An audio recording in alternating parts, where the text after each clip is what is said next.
Alrighty, welcome everybody to Real Radio. Still connecting dots worldwide because apparently I can do that. I'm lying. Technology is allowing me to do that. I'm just leveraging it. Today's guest. How do I introduce this gentleman? I don't know this gentleman. I'm about to get to know this gentleman just like y'all are. However, what do I know about this gentleman? One of my coworkers one day hit me up because we share about music, and he sent me this track by a group called Cyne. So I'm checking out the group, and as typically, or at least let me not say typically, something that happens to me when I listen to music is I go down rabbit holes because I want to know who's part of what and who's who and blah, blah, blah.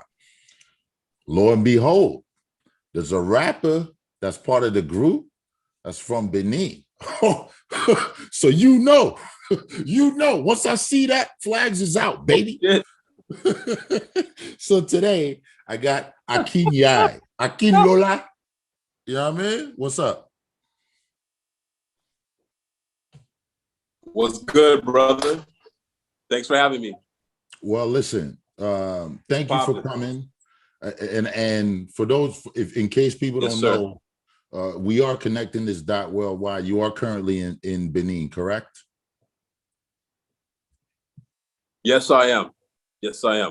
All right, let's Benin time. You know what I'm saying? Let's jump right in. So so why are you in Benin right now? Because I know at one point you were in Florida. Because I guess the group was recording out of Florida. At least that's what the web says. We don't know if the web is true. But why are you in Benin? What's the story behind it? Talk to me. So okay, so I'm Akin Yai. For the majority of time that we were doing the group shit, the Cyne shit, I was pretty much based in Gainesville, Florida. And then I would say up to like 2007. And then from 2007 to like 2015, I was based in Paris, France. And then I came back to Florida in 2015.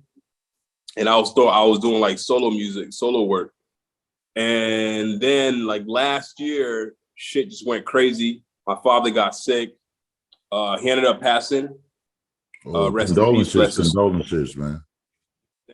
Thank you. So I came here for the funeral. Well, I came here before he got sick. I came here while he was sick, but just to kind of like be with him because it was looking very bad. So I was like, yo, let me go and like be with him. And then while I was here, that was kind of like, I guess like a turning point in my life, I guess I would say, because when I was already going to leave Florida. My plan was to already go back to Europe. Go back to Paris. But then when I came back here, when he got sick, I was like, yo, and then he passed away. It was just like exactly around this time last year.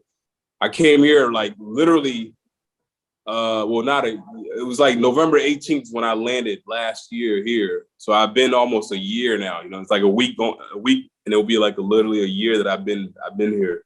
And I hadn't left since, but so I came here. And then he passed on December 5th.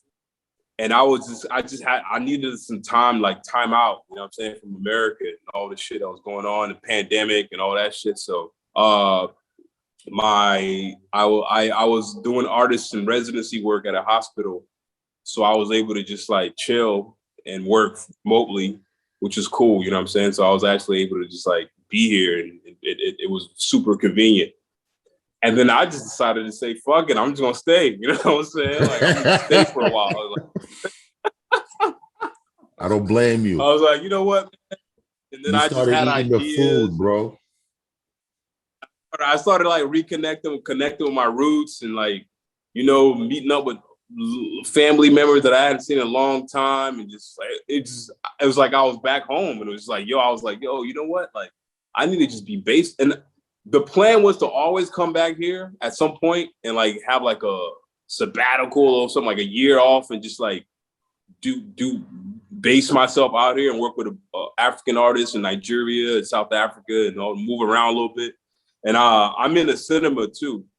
So like I was gonna do some like film work and shit when I was here with my dad. That was a plan in 2020, but then he got sick and but So I was like, you know what? Why don't I just honor that what we were planning to do originally with my pops? And I was like, yo, I'm gonna just chill and just be based out here. You know what I'm saying? And just like just see what comes out of that, and just because I already know like what it is in America. I've already like lived that. You know, I've been to Europe, lived that. I was like, well, you know, let me just like as an artist come out here and like just like milk this shit and like see what it is and like connect with folks. So I linked up with some Nigerians in here in Benin. They had a studio. I've been recording shit out there. I recorded like basically a new project. But before, yeah, bro, that's before you start talking about your project, let's rewind the clock. And I just want to get some personal details, if you're willing to share. Did you actually grow up in Benin? I think you were born there. And given the fact that you slayed a slang, like I slayed a slang, you probably had to move at some point to this side of the river being the ocean. Go ahead. Yes, sir. Yeah, I was born in Ouidah, Benin. It's like it's like the biggest slave port in all of West Africa, yo. It's like where all the slaves and the enslaved went, and they took all the slaves and like throw them on a ship and shit like that. It was in Ouidah, like in Benin. It's like a lot of like real dark history there. So that's where I was born. You know what I'm saying? Literally next to like this like auction block where they auctioned off the fucking slaves and shit. So so yeah, it's my grandparents' house. You know what I'm saying? The house still stands. My mom actually like left Florida and moved there now. That town. My sister moved back. She left America too. And one of my sisters, she moved back there as well. So it was kind of like, yeah, I was born there. I left, but I was born there, right? And then I spent some time in Nigeria, like Ile-Ife and Ibadan. I spent some time there, like 6-7 years there. I moved to America when I was 8 years old. We landed in JFK, then fucking Florida. And pretty much I was in Florida pretty much till I was like 18, 19. And then I went to Europe, I went to Paris, and I was based out there for a hot minute, you know what I'm saying? Like I spent over a decade out there and shit. So I've been a little all over and shit, but you know, I'm a world citizen, you know what I'm saying? Facts. Now to talk about your music, and I didn't know about your work in film, so we'll talk about that. But I wanted to start off by talking about your music in terms of your rap. Do you feel like you were born in the wrong, or you're an artist in the wrong rap era? Damn, dude, that's a fucking good question, dude. That's a fucking great question. Because I think about that shit all the time. Like, yo, like,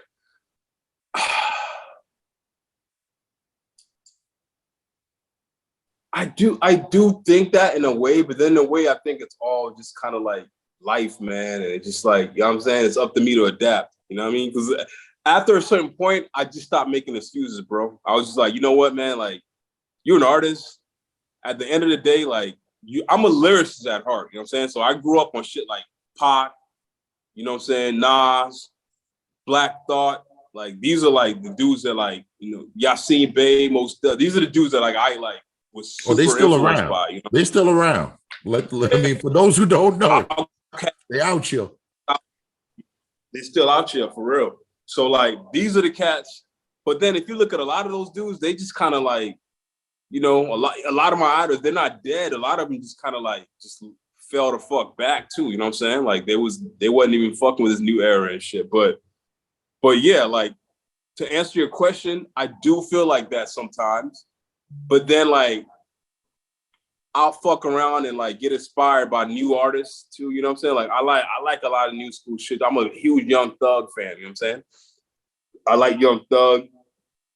He's like the only one, maybe like the only one out of the, like the new era dudes. But I appreciate his artistry. Shit he does with his intonation and vocals and shit is like, that shit remind me a lot of like African stuff. You know what I mean? Like voices and like using your voice as a fucking instrument is fucking amazing. But like, yeah, I do. But then lyricism is now coming back around. So now it's weird. Oddly enough, now I'm starting to feel comfortable again. You know what I'm saying? With the rise of the whole like Griselda movement in upstate New York and like fucking just this is like this atmosphere of just like lyricism, like cats are really rapping. Don't do them like that. You got to call it Buffalo. They rapping heavy.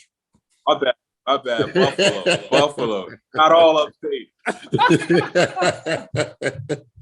Yo, word.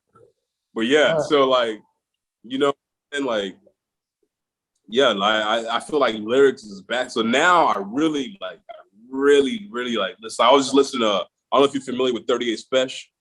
Oh, come on, man. He's from the BX, baby. Come on. I'm outside, B. Oh, word? I'm outside. Oh, man. Shit. I didn't know. But yeah, so like I've been listening to a lot of just like lyrics, man. Like just dudes was just like, I'm like, damn, all right, this shit's finally coming back around. Yo, because my time that I was in Europe, when I was in Europe, that shit, it was like the 808 and Heartbreak era, like Kanye, like, you know what I'm saying, like Kid Cudi era and shit. It was just like the super melody era, when Melody was starting to blow the fuck up, when everybody was doing like melody, auto-tune and shit like that. I was abroad for that, you know what I'm saying? I was in Paris and shit, and I was just like, I felt kind of lost, to be honest with you. I was like, damn, like, I'm lost out this bitch, you know? Like the shit that I do is really not appreciated right now, you know what I'm saying? Like, you had your cast like MF Doom, most people that will still drop, you know, like your artists that will still drop to like a consistent, loyal fan base. But as far as like a movement and a culture in general, it wasn't gravitating towards lyricism at that point. You know, it was all more about like image and like melody, really. So now that it's back to just like raw minimalism, I love that shit. Let me ask you this, because you mentioned being in Paris. Are you bilingual? Yeah, I'm trilingual. I'm quadlingual. No disrespect. I speak 4 languages. Yoruba, which is like Nigeria and Benin. I'm actually Yoruba. That's like Akin is Yoruba, and that's my culture. That's where I'm from. That's where I was born into that. But I speak Fon, which is like Bao Adupe. Hey, you already know that. Wait, you're Yoruba too? Yes, sir. My grandfather. That's what's up, man. Yo, when I saw your name, I was like, yo, I think he might be Yoruba. That's dope, dude. Listen, man. That's dope. Man. Yo, I can't wait to go to Niger and like link up with some fucking artists. I hadn't touched down there since I've been here, and I'm like, yo, like when I touch down there, that's just gonna be special because I know they're in the lyrics too, and I speak the language. Okay. And I ain't been there since I was like this 96. So it's like, yo, I can't wait. But yeah, so I speak Yoruba, I speak French, I speak English, and I speak Fon, which is a Benin-based language. You know what I'm saying? Like that's my mother's side and shit.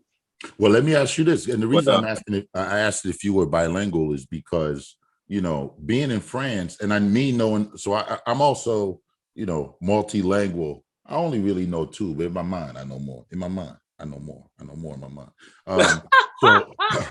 The reason I was asking you this, so I listen to a lot of French rap, and French rap sometimes tends to be, facts. French rap tends to be in terms of time cadence, it seems to be a slightly behind us in a sense where, you know, for example, rap here in the 90s, as they call the golden era, was, you know, that was France in the late 90s, 2000s, even though in the US, they had already moved on past that. So that's why, and the reason I asked, because you said, well, you know, while you were in France, you know, it was the whole melody era. So I'm curious if you didn't want to tap into the other language and take a step back, the pre-melody era, so that you could, you know, be amongst yours. When you say the other language, just any of them or particularly French? I was going to say particularly French, because I knew at that time when we were in the whole melody era, they hadn't yet reached that. Nah, yeah, they hadn't reached that. They're just now getting super into it. Nah, like, yo, honestly, yo, I want to keep it real, man. I want to keep it 100. Like, I was really not into French rap, bro. I was not into it. I wasn't fucking with it, yo. It was just like, yo, it's too much of a romantic language to like go with hip hop to me. Like that shit, you know, because like the cast that I was listening to, they always came across as super aggressive for no fucking reason, bro. It's just like, and I'm like, yo, like this shit was too much. It was too extra. So I couldn't get into it. But there were like cats on the indie side that I fuck with, that I did a lot of collaboration when I was there. You know what I'm saying? Okay, like with French rappers and shit. That's what's up. But there's some dudes that I fuck with. I want to say, damn, what's that nigga name? There's this rapper named Adezash, like A2H, and me and him were like using the same studio, and he's like a lab rat, and he's he fucking ended up, he's doing his thing out there. He's got a nice little online movement going on and shit. But so. And he knew me from the Cyne shit. So we were like fucking around and doing music. We did a couple tracks together and stuff like that. But that's on the indie side. But like, yeah, I like some French rap, but to be honest with you, I wasn't into French music, like rap music. I was into French, like other music. You know what I'm saying? Like Serge Gainsbourg and all that shit like that. You know what I'm saying? Like classic French music, like, but not hip hop. You try to be around these ladies. Okay, I see what you're doing. That's cool. Yo, because you know what it is, bro? Like French rap was way too aggressive, bro. There was no nuance. That shit was no like. But then now there's this dude named Oxmo Puccino. That nigga's nice. You heard him? Been out, right? You know he's an OG. Oxmo is like Oxmo. Yeah, he's old. Oh, he's OG. He's an OG. So like, you can't like say now. I'm trying to think of who I can't see that all the new shit like. All my homies out there, they send me this shit, and they're all like, "State of French hip hop too, man." They're like, "Yo, the shit that we got now is just like, it's just nothing worthy of even like mentioning, bro. It's just like super weirdo shit." But I'll give you the contradiction, and I'll share with you, offline some of the stuff that I'm listening to. But we can't be, as we get older, we can't be the old men telling the kids stop playing in the front yard. Because we don't want them to touch the grass. You understand? Totally. The question I have though, you're recording and working in Benin. Is this your first time recording music in Benin, and pros and cons? Give me the pros and cons about that experience. I know a few. That's why I'm asking. Yeah, the pros is that it's a new ambiance. Just like when I was in Paris, it throws me off because it's not really my natural. I mean, I'm from here, so I'm not like a stranger, but I am still a stranger because like cats, I can be rocking all this shit, and I'm still like spotted out, like, he's not from around here, and like my accent and all that. So the pros is that it inspires me, being that it's like a new, it's not a different culture, it's still my culture, but it's like I'm outside of America right now, which is like pandemic time and all that shit. So the world's already kind of on edge. So I got like a lot of like I got a lot of stuff to pull from, being that I'm here, like music sonically, like I haven't even tapped into what I'm really about to do, you know what I'm saying? Because I feel like even the stuff that I'm working on now, it's just more like residue from America. It's more like beats. I work with a UK producer, and he just fed me some stuff, but it was the stuff that I'm going to be working on next is going to be all like raw, like instrumental African instruments, like kora, the conga drums, and then like hip hop eyes. So, you know what I'm saying? It was like all that shit, like sample all that stuff and like make it super. So I'm now tapping into like getting more comfortable. So the positives, the pros, that it's new. It's like new terrain for me. You know what I'm saying? It's like, well, what can happen? On one side, it's like the Afro beat shit popping off and the Amano piano, whatever shit. But then I'm like this like lyric head. This is like hip hop, underground hip hop head, and just like trying to like just absorb it all and then see and throw my shit out there in the atmosphere, see where I land in all of it. You know what I'm saying? The cons is that my engineer is not here. So oftentimes I got to go to a studio, and it's just like, you got to explain yourself, man. Like, like cats ain't used to like tracking your vocals right and shit like that. You know what I'm saying? Like it's the technical shit. It's the shit that like you don't have like readily available that you had in America. You know what I'm saying? Like your studio engineer that knows how you want your shit mic'd, how you want your mixes and all that shit, So Uh, but even that is starting to work itself out. Like I'm now slowly starting to get in the groove as far as like music community. I got like a videographer now that is based here that I can fuck with. And then what else? Cons is that visually,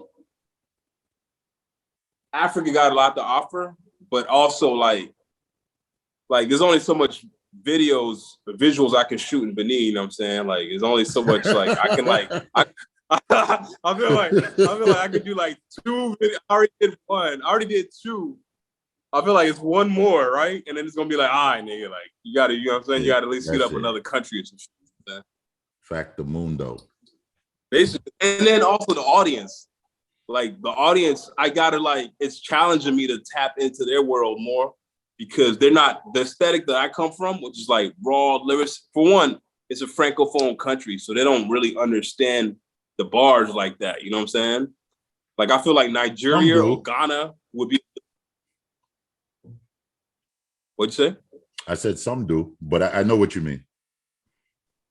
Yeah, some do. I feel like some do, but in Benin, it's really like I feel like Anglophone Africa does, but like Francophone Africa, you gotta really like they're more into the energy of it all, not so much the words. You know what I'm saying? That's correct. Like they get the words. Not to say they don't understand the words, but I mean like they're not gonna be like, they're not gonna hear a bar and be like, oh, that was cool. You know what I'm saying? They're not gonna have the oohs and ahs over that shit. Like, so I hear you talking. That's challenging. Right.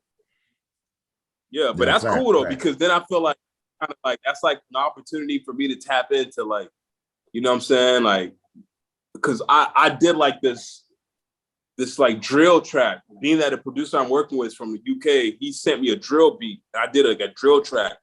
And it was like, it's really out of my zone because that's not really me. But I was like, yo, this should be dope if I can get like an African MC on it. You know what I'm saying? So right now I've been on a hunt. I've been like auditioning like African MCs, bro. Like French dudes, Nigerian dudes, about to be Ghana. You know what I'm saying? To see who can fucking land that perfect, like, but in their language, like not like English, maybe like broken English, like pidgin or some shit, but not like all out American English, you know what I'm saying? And I'm trying to tap into that like space where it's like I don't come off too American, you feel me? Like where I can like they can like identify with my music. So that's been like a healthy challenge, to be honest with you, where I'm like, yo, I gotta collabo with some cats and like do some shit to where sonically, aesthetically, they can like just identify with it instantly. Like I don't have to, you know what I mean? So it's been cool. And a lot of that to do with like the instrumentation, like the beats and shit that I go for, and you know what I mean? Are you connecting with the local hip hop scene? Huh?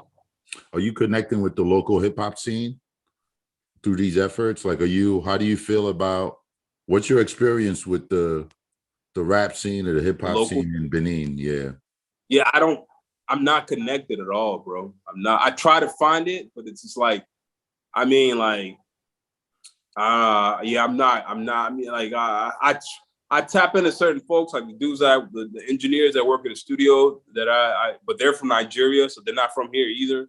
So they don't know what's up. But it's like, I'm not really like, I know certain MCs that friends of mine here have been tapping me into, like, oh, he's kind of dope here, he's making a buzz here, blah blah. But I'm not like tapped into the local scene per se. You know what I'm saying? It's not really.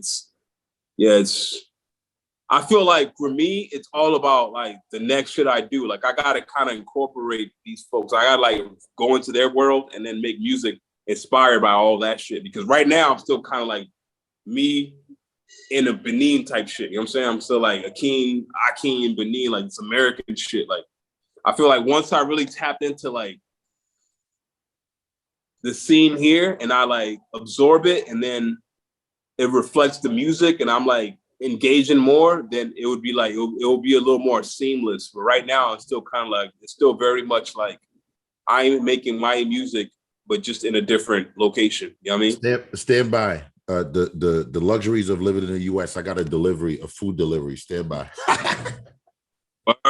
Lucky you.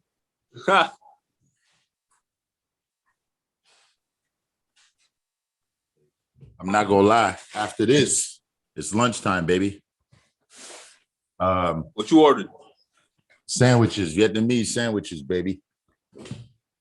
I'll tell you how good Yo, they where are. you at? I'm in Brooklyn. Where you been? All day. Oh, that's what's up, man. Yeah. That's what's up. So there, man. How is it out here? Yeah. It's lovely, man. Listen, for me, it's either I'm in New York City or I'm in Cotonou.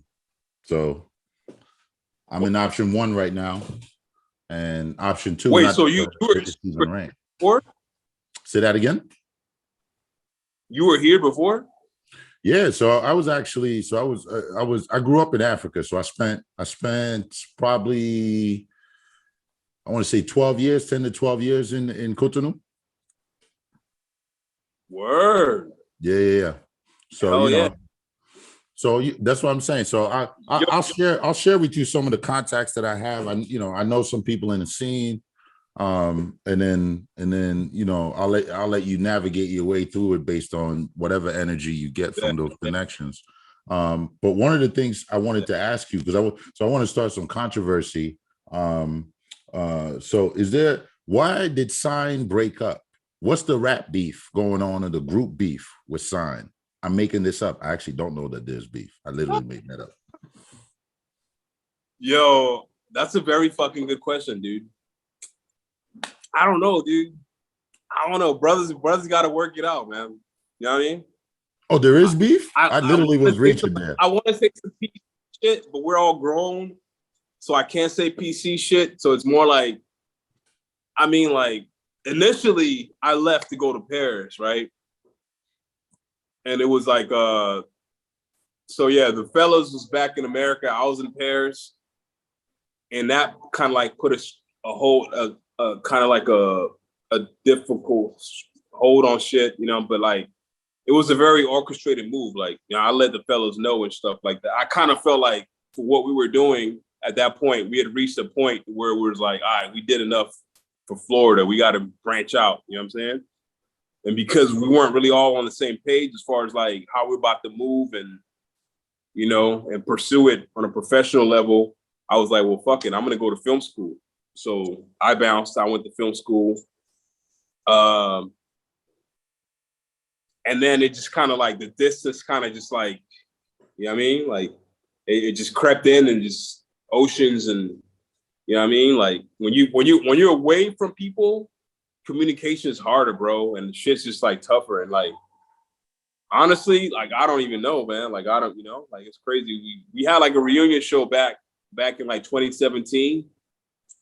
But yeah, I don't know, man. It's like it's tough being in the group, bro. And then I started doing solo shit. And then I started like just being more comfortable because I was just like, yo, man, this is so much more easier for me.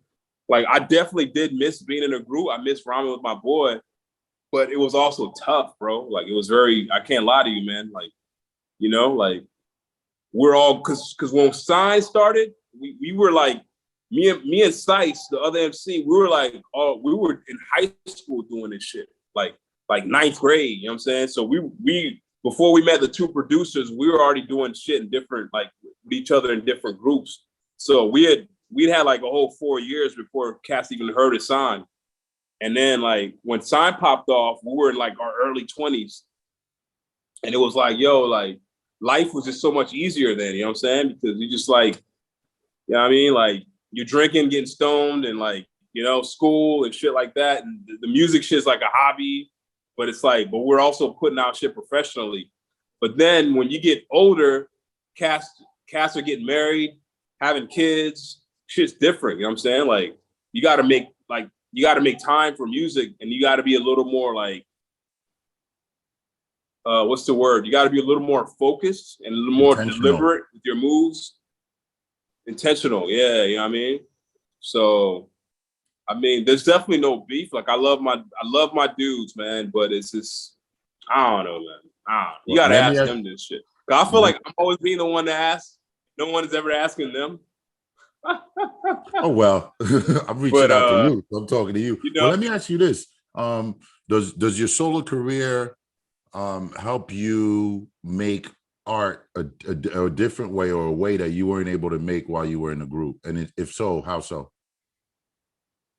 Obviously, yeah, obvious, totally. Well, because this is you, you know. It's like I kept working with the same producers from Cyne, but it was all me. I didn't have to like go back and like confirm if this was gonna make the album, if that's gonna, you know what I'm saying? It was just like literally all, it was like Cass give me beats and it was all me, like whatever I wanted to do, it was, you know, it was beautiful. I love that shit about it. And then I think as an artist, and the older you get more comfortable in that too. You're like, well, shit, damn, I can make music faster, and you know what I'm saying. But then you also miss being in a group, obviously, because you miss like collaborating and like feeding off other artists, you know. But yeah, for me, it was definitely a lot. It was kind of like a healthy break at that point. When we the last record we did together, I believe, was Water for Mars, and that was like 2009. And like for me, I think there was a part of me at that point that was like, all right, you know what I'm saying? Like I was ready to kind of like start building on my solo shit. Like it was this part of me that just wanted to tap into that, you know what I mean? And then when I was doing that, after a couple of years, there was a part of me that also missed being in a group and like feeding off the other MC and shit like that, you know what I'm saying? But ultimately, bro, like I feel like in retrospect, when I think about everything, I think it was like a very natural plight, man. And I also think like when you're in a group, it's very healthy to like break a little bit and like everyone kind of like find their solo niche and then like come back or not come back or whatever. But it's always healthy to like find your own lane. You know what I mean? Because for me, yo, like when I think about going to Paris and all that shit was growth, bro. That shit was like growth. Like I was like sonically, musically, I was just like I was doing different shit that I would have never done when I was in a group. You know what I'm saying? I would have never had that room to like shake like that. You know what I'm saying? So it's like I was by myself. I was able to do that. I didn't have to like confirm with nobody or get validated. It was like, yo, it's all me. Do whatever the fuck you want to do. Like succeed or fail on your own merit type shit. You know what I mean? Or Yeah, I understand. So, well, speaking of that, the project that you have upcoming that you're getting ready to release, what can you tell us about it? all right, so it's called Codes. It's like a collaboration project with this producer, Thomas Prime, based out of the UK, out of London. Me and him have done music together here and there, like a couple of singles over the years. And it's just like him on the beats, me on the rhymes, you know what I'm saying? So it's not like an official Akin Yai solo album. It's more like a collaborative album, but it's all me. No featured MCs, just me. And all beats by him. It's 8 tracks, you know what I'm saying? That's it, bro. And we're dropping in December 3rd. When are It's you like a releasing the first? You already released singles? Nah, I've just been leaking some like snippets on IG, but I'm gonna drop a video pretty soon. I gotta shoot like this weekend visuals, and I'm gonna drop this visual called Codes, and then I'm gonna drop another one called Red Clay. Okay. So it's like heavy subject matter, bro. This shit's like, you know what I mean? Because like my dad died when I was recording this shit. I recorded it literally in 1 month, but it was like 1 month of like heavy like concentration, like going to the studio every other day and just like I was really focused. I was zoned the fuck in, you know what I mean? So it was like therapeutic, bro. I needed to like vent and just like get shit off. You know what I'm saying? So it's like it's a very even though it's a collaborative album, it's very personal at the same time. You know what I mean? Like my producer was fucking with me. He's like, "Yo, man, I feel like this is just another one of your solo albums." I'm like, "Yeah, I think you're right, bro." Well, like, but yeah. You mentioned earlier that you also dabble in film, and you said you went to film school. What are you working on with that art form? So I have a short film that I wrote while I was in film school, but I never, Fez Radio is called. that I just never got the chance to like sit down and concentrate on putting it out. But treatment's written and it's all it's done. The script is there and everything. I just got to like literally just shoot it. So since I've been here, I've been kind of like staking, location scouting and shit like that. I have one of my videographers from Florida, my homie Jesse, is gonna come out here because I feel like I need him on this shit. Like I need a specific type of like, he's got like this artsy flair with the way he shoots that like really compliment. He shoots a lot of my visuals that really complements like my storytelling, my narrative. And so I'm kind of waiting for him. There's like he's coming here hopefully in January. He's supposed to come here. There's like a voodoo festival in January here in Widad, and he's coming here to shoot for that too. But yeah.